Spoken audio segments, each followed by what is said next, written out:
అందరికీ నమస్కారం. Welcome to my story channel. మరి ఈరోజు ఒక చక్కని స్టోరీని మనం విందాం. ఫస్ట్ టైం చూస్తున్న వాళ్ళు మన ఛానల్ సబ్స్క్రైబ్ చేసుకోండి, లైక్ చేయండి, షేర్ చేయండి, ఛానల్ ఫాలో అవుతుండండి. శ్రావణి సాయంత్రం కోసం టిఫిన్ రెడీ చేస్తూ ఉంటుంది. ఇడ్లీ పెట్టి చట్నీ కోసం రెడీ చేస్తూ శ్రావణి ఎప్పుడు కూడాను టీవీలో వచ్చే న్యూస్ను కూడా ఒక కన్ను వేసి చూస్తూ ఉంటుంది. సడన్గా ఆ న్యూస్ చూసినాక ఆమెకు కళ్ళు తిరిగి పడిపోయేంత పని అయింది. కాళ్ళ కింద భూకంపం వచ్చేట్టుగా, భూమిలో అగాధంలో పడిపోతున్నట్టుగా అంత బాధతో అంత కుప్పకూలిపోయిందనమాట. కొంతసేపటికి తేరుకొని తను చేసిన జీవితంలో కొన్ని పొరపాట్లను బాధపడుతూ ఒకటే ఏడుస్తూ ఉందన్నమాట. ఇలా ఉండగా ఏంటి చేసింది, ఏం జరిగింది అన్నది మనము ఇప్పుడు తెలుసుకుందాం.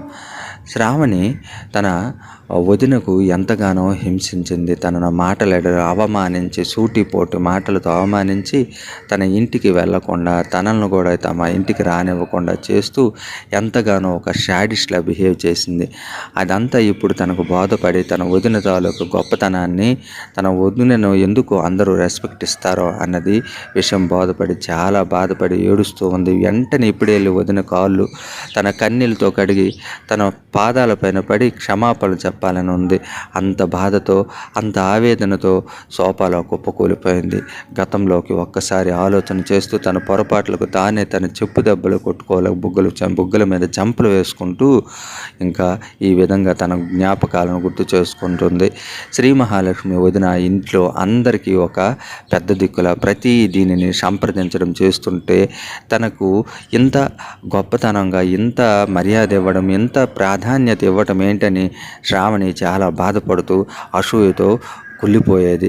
నేను చదువుకున్నాను కదా, అన్నయ్య కానీ, అమ్మ కానీ, నాన్న కానీ నన్ను సంప్రదించకుండా శ్రీ మహాలక్ష్మి వదిలిని ఎందుకు ఇంత సంప్రదిస్తున్నారు, ఎంత గౌరవిస్తున్నారు, ప్రతి మాటను తను ఎందుకు చెబుతున్నారు అని చాలా బాధపడుతూ ఉండేది. అనుకుంటుండగా ఒకరోజు ఒక మంచి సంబంధం వచ్చింది.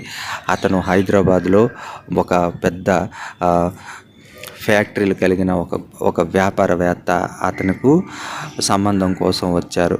అయితే శ్రీ మహాలక్ష్మి దానిని కానివ్వకుండా చేసింది. అయితే శ్రావణి ఏమనుకుంటుంది అంటే, అప్పట్లో నేను గొప్పింటి కోడలిని అయిపోతే నేను దర్జాగా ఉంటాను, సుఖపడిపోతాననే సంబంధం కానివ్వలేదని చెప్పి మనసులో చాలా వేదనతోనూ, చాలా ఒక అసూయతోని ఇంకా కసి పెంచుకుందన్నమాట. వదినతో మాట్లాడటం మానేసి పోటీ మాట్లాడటము ఇలా చేస్తూ ఉంటుంది. అక్కడికి మరొక 3 నెలలు గడిచినాక ఇంకొక సంబంధం వచ్చింది.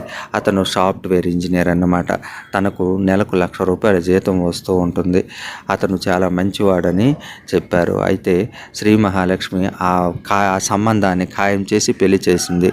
అయితే శ్రావణి ఎప్పటికైనా పెళ్లి చేసుకోవాలి, తన దగ్గర నుంచి విడిపోవాలని తనకిష్టమున్నా లేకపోయినా పెళ్లి చేసుకుంది. కానీ తన చూపులోనే ఫస్ట్ భర్తను చూడగానే ఇష్టపడింది. తనకు దేవుడు ఇదే రాసి పెట్టాడని చెప్పి పెళ్లి చేసుకొని హైదరాబాద్ వెళ్ళిపోయింది. ఇలా 10 సంవత్సరాలు గడిచాయి, 15 సంవత్సరాలు గడిచాయి, 20 సంవత్సరాలు గడిచాయి. కానీ వదిన పైన కోపం మాత్రం పోలేదు.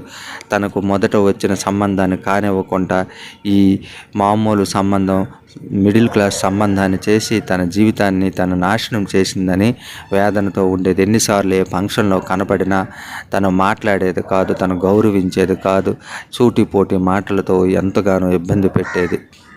మరి ఇంతకీ ఆ న్యూస్లో ఏం కనబడిందంటే, తనకు ఏ వ్యాపారవేత్త సంబంధానికి మొదటిసారి వచ్చాడో ఆ వ్యాపారవేత్తను పోలీసులు అరెస్ట్ చేసి తన ఇంట్లో ఉండే సోదా చేయటం, సిబిఐ వాళ్ళు సోదా చేస్తూ ఇంకా బంగారాన్ని, డబ్బును, ధనాన్ని ఇంకా ఇవన్నీ తీసుకువెళుతూ తనను అరెస్ట్ చేయటం చూసిందన్నమాట.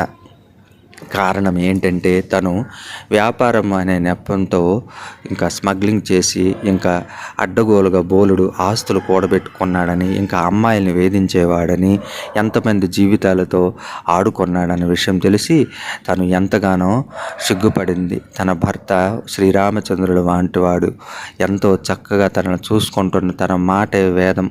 అయితే ఈ విషయాన్ని తెలుసుకొని ఇంకా అప్పుడు ఏం చేసిందంటే, తన వదిన తన పట్ల మంచిగా ఆలోచన చేసి ఇచ్చేసింది. తన వదినను ఎందుకు ఇంతమంది గౌరవిస్తున్నారన్నది అప్పుడు తెలిసింది. ఇంకా తన వదిన ఈ సంబంధం గురించి కనుక్కొని వ్యక్తిత్వం మంచిది కాదని తన సంబంధాన్ని తను ఇంకా చేయకుండా ₹1,00,000 జీతంతో ఇంకొక వ్యక్తితో నాకు సంబంధం చేయడానికి కారణమని తెలిసింది. అలాగే తన గురించి, తన భర్త గురించి కూడాను చాలా వాకప్ చేసి తను మంచివాడని, మంచి కుటుంబం నుంచి వచ్చాడని చెప్పేసి చేసిందనే విషయం తనకు బోధపడింది. తర్వాత తెలుసుకునేటప్పుడు తన భర్త ఆఫీస్ నుంచి వచ్చాడు. వస్తూ ఉంటే కన్నీళ్ళు ఏడుస్తూ ఉంటే ఏం జరిగింది అని అడిగితే తనకు అంత బాధ చెప్పుకొని తన గుండెలపైన వాలిపోయింది శ్రావణి. అయితే వెంటనే నువ్వు రేపు వెళ్దువా, ఏమీ బాధపడద్దులే అని చెప్పేసి అంటాడన్నమాట. ఇంకా శ్రీ మహాలక్ష్మి వదిన దగ్గరికి వెళ్ళి తన పాదాల పైన పడి తనను క్షమించమని వేడుకుందన్నమాట. జరిగిందంతా చెప్పింది. శ్రీ మహాలక్ష్మి అప్పుడు చెప్పింది, నువ్వు మాకు ఆడపడుచు కాదమ్మా, మా ఇంటి ఆడబిడ్డవు కాదు, నువ్వు నాకు కూతురువు. నా కూతురు భవిష్యత్తు బాగుండాలని నేను కోరుకుంటాను కదా, ఏ తల్లి కూడా అలాగే కోరుకుంటుంది కదా, సుఖంగా చక్కగా ప్రశాంతంగా షాపీగా ఉండాలని కోరుకుంటుంది కదా. నువ్వు చూసావు న్యూస్, అతను మంచి వ్యక్తి కాదు అని, అతనికి అప్పటికే చాలా లొసుగులు ఉన్నాయని తెలిసి నీకు అటువంటి అగాధము ఊబిలోకి దించకూడదని చెప్పి ఆ సంబంధాన్ని తప్పించాను. తర్వాత నీకు ఇచ్చిన సాగర్ను కూడాను వాకప్ చేసి తను మంచి వ్యక్తి అని తెలుసుకున్నాకే తనతో నీకు పెళ్లి చేశాను అని చెప్పి శ్రీ మహాలక్ష్మి తనను క్షమించి అలాగే ఏడవద్దని బాధపరిచిందన్నమాట. మరి ఇది స్టోరీ. ఈ స్టోరీ మీకు నచ్చినట్లయితే మన ఛానల్ సబ్స్క్రైబ్ చేసుకోండి. మరో మంచి స్టోరీతో మీ ముందుకు వస్తాను.